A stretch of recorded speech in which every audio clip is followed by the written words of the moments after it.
Globalismo, la verdadera amenaza. De Ricardo Martín Almada, 2017-2019. Capítulo cuarto, cuarta parte, episodio 2. Del absolutismo monárquico al absolutismo bancario. Influencia de la banca sionista Rothschild en la historia. Voz en off, Miguel Yegros. Sean todos bienvenidos.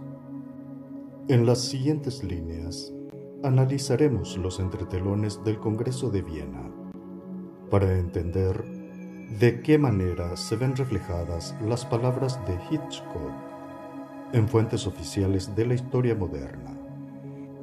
Es bastante evidente que en medio del escenario post-napoleónico, los Rothschild estaban convencidos de que podrían comenzar a reagrupar y gobernar naciones en conjunto, como una suerte de antecedente de las Naciones Unidas.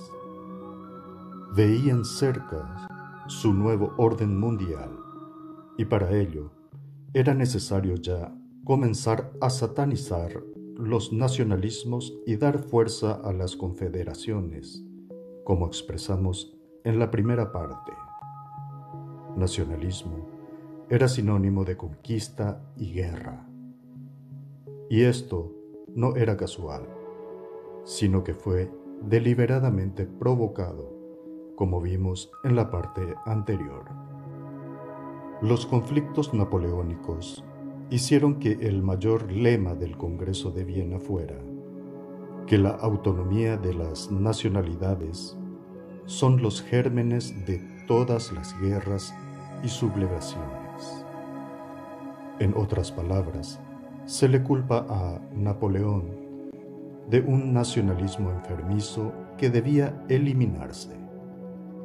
Sartre y Mourier corroboran esta tesis, señalando que el objetivo del Congreso fue el de redefinir las fronteras europeas, sin tomar en cuenta las diferencias de religión, de raza, de intereses y tradiciones.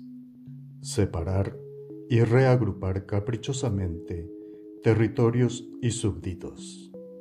Política poco escrupulosa que había de producir más tarde convulsiones y guerras de independencia nacional.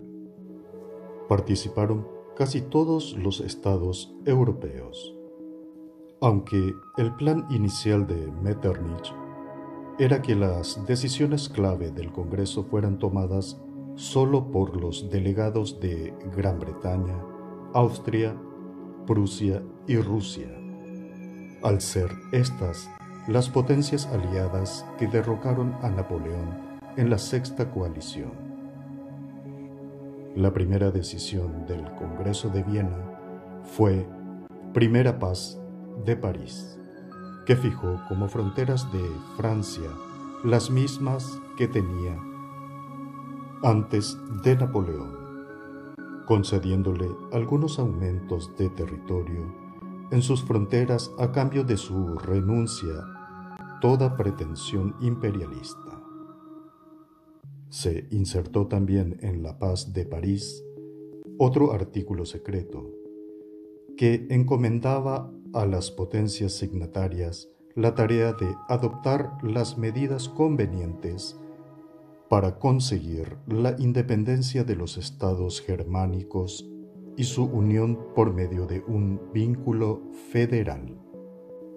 En este contexto, Francia era el supuesto gran culpable del desastre, por lo que no tenía derecho a tomar decisiones.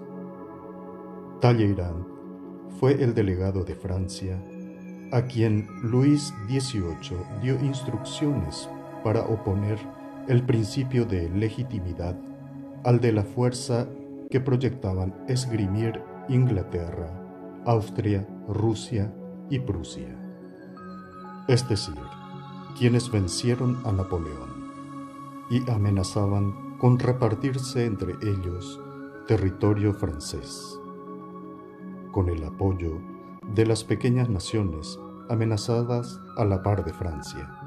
Talleyrand obtuvo que el Congreso se mostrara ecuánime y tuviera por base no las ambiciones de los reinos, sino el derecho público de Europa. Inglaterra consolidó su hegemonía marítima apropiándose de las colonias francesas, holandesas y españolas. Malta, Corfre, Islas Jónicas, islas de Heligoland, Colonia del Cabo en Sudáfrica, Ceilán en Asia, Trinidad y las Guyanas en América. No solo a Inglaterra benefició este Congreso, sino también a Rusia, Prusia y Austria, sus aliados contra Napoleón. El conocimiento es riqueza. Muchas gracias por asistir. Voz en off, Miguel Yegros.